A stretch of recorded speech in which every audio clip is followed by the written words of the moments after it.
अस्सलामु अलैकुम दोस्तों, आज हम एक ऐसे अजीम चीनी साइंसदान और हकीम की कहानी सुनेंगे जिसे चीन का मेडिसिन का डाविंची कहा जाता है। जनाब ली शेजिन, जिन्होंने चीनी तिब की दुनिया में एक नया इनकलाब बर्पा किया। तो आइए शुरू करते हैं ली शेजिन की जिंदगी के बारे में। ली शेजिन की पैदाइश 1518 ईस्वी में हुई, जो कि चीनी तारीख के मशहूर मेंग खानदान के दौर में था।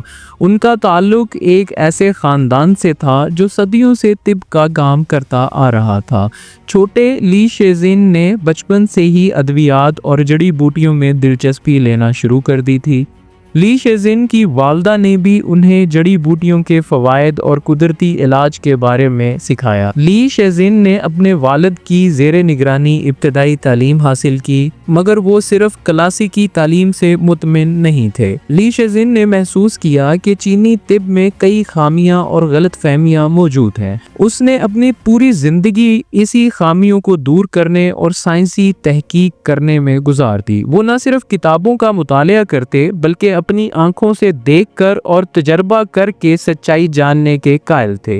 ली शेजिन ने दूर दराज के जंगलात, पहाड़ों और दरियाओं का सफ़र किया ताकि जड़ी बूटियों, जानवरों और मादनियात की असल हकीकत जान सके। ये सफ़र न सिर्फ खतरनाक थे बल्कि थका देने वाले भी थे। ली शेजिन को अक्सर चीन का डाविंची कहा जाता है। आप सोच रहे होंगे कि ऐसा क्यों है। जैसे लियोनार्डो डा विंची ने फ़नून और साइंस में इनकलाब बर्पा किया, वैसे ही ली शेजिन ने तिब के मैदान में उन्होंने तिब के साथ साथ जुग्राफिया, नबातात, हैवानात और कीमिया की भी गहरी समझ बूझ हासिल की। ली शेजिन की जिंदगी और काम को आज भी दुनिया भर में तिब्बी तहकीक में एक संगे मील समझा जाता है। ली शेजिन का सबसे बड़ा और मशहूर कारनामा उनकी किताब बिंग हाई तान है, जिसे अंग्रेजी में कंपेंडियम ऑफ मैटेरिया मेडिका कहा जाता है। ये किताब एक तिब्बी इंसाइक्लोपीडिया है जिसमें 1800 से जायद जड़ी बूटियां,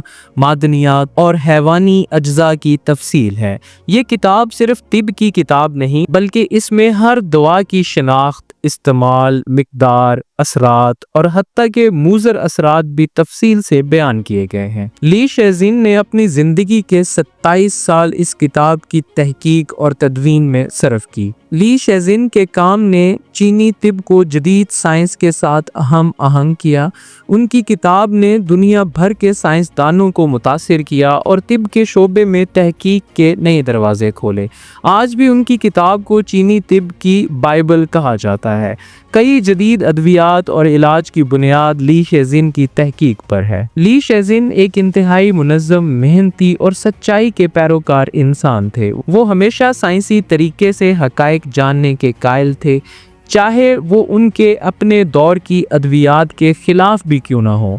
उन्होंने कभी किसी मजहब या सियासी असर के तहत अपने काम को नहीं रोका। उनका मानना था कि इल्म का मकसद इंसानियत की खिदमत है। ली शेजिन की ज़िंदगी में कई दिलचस्प और हैरत अंगेज़ किस्से भी मिलते हैं। मसलन एक मरतबा उन्होंने एक बहुत नायाब जड़ी बूटी की तलाश में कई दिन जंगल में गुजारे, जिसे वो अपने इलाज के लिए ज़रूरी समझते थे। वो जानवरों के रवैयों को भी गौर से देखते ताकि दवा के असरात को बेहतर समझ सकें। तो दोस्तों, ये था ली शेजिन का किस्सा जो चीन का मेडिसिन का डाविंची कहलाता है। अगर आपको ये वीडियो पसंद आई हो तो लाइक करें और सब्सक्राइब करना ना भूलें। तबसरा करें कि आपको ली शेजिन की कौन सी बात सबसे ज़्यादा दिलचस्प लगी। अल्लाह हाफिज़।